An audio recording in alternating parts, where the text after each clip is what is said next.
ধেমাজিত ৭৩ সংখ্যক গণৰাজ্য দিৱস উদযাপন। ধেমাজি কাছাৰী ময়দানত এক বৰ্ণাঢ্য কাৰ্যসূচীৰে ৭৩তম গণৰাজ্য দিৱস অনুষ্ঠিত কৰা হয়। ধেমাজি প্ৰশাসনৰ তৰফৰ পৰা পুৱা ৭:৩০ চৰকাৰী আৰু অৰ্ধ চৰকাৰী কাৰ্যালয়সমূহত ৰাষ্ট্ৰীয় পতাকা উত্তোলন কৰা হয়।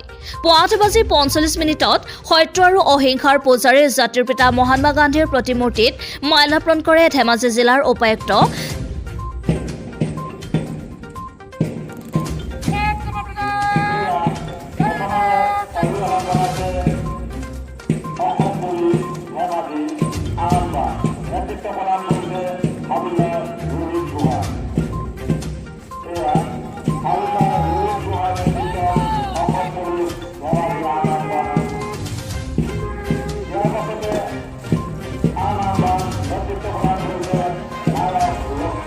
শ্ৰীযুত পি বিজয়া ভাস্কৰ ৰেড্ডী ডাঙৰীয়াৰ লগতে ধেমাজি উন্নয়ন পৰিষদৰ অধ্যক্ষ শ্ৰীযুত তুলন কোঁৱৰ ডাঙৰীয়া আৰু ধেমাজি আৰক্ষী অধীক্ষক শ্ৰীযুত ৰঞ্জন ভূঞা ডাঙৰীয়াই পুৱা ৯ বজাত ধেমাজি জিলাৰ উপায়ুক্ত শ্ৰীযুত পি বিজয়া ভাস্কৰ ৰেড্ডী ডাঙৰীয়াই ধেমাজি কাছাৰী ময়দানত আনুষ্ঠানিকভাৱে ৰাষ্ট্ৰীয় পতাকা উত্তোলন কৰে। ৭৩ সংখ্যক গণৰাজ্য দিৱসৰ পেৰেডত অংশগ্ৰহণ কৰে হাবিলদাৰ ৰোহিত গোহাঁই, লক্ষীমিলি আৰু কৃষ্ণ বৰ্মনৰ নেতৃত্বত অসম আৰক্ষীৰ দল। গণতন্ত্ৰ দিৱসৰ প্ৰতি শ্ৰদ্ধা জনাই ধেমাজি জিলা চিকিৎসাৰ ৰোগীসকলৰ লগতে ধেমাজি জিলা কাৰাগাৰৰ আছামীসকলৰ মাজত ফল-মূল বিতৰণ কৰাৰ লগতে ক'ভিড-19ৰ ভয়াৱহতা তথা জনসাধাৰণৰ সুৰক্ষাৰ প্ৰতি লক্ষ্য ৰাখি অনুষ্ঠান সমাপ্ত কৰা হয়।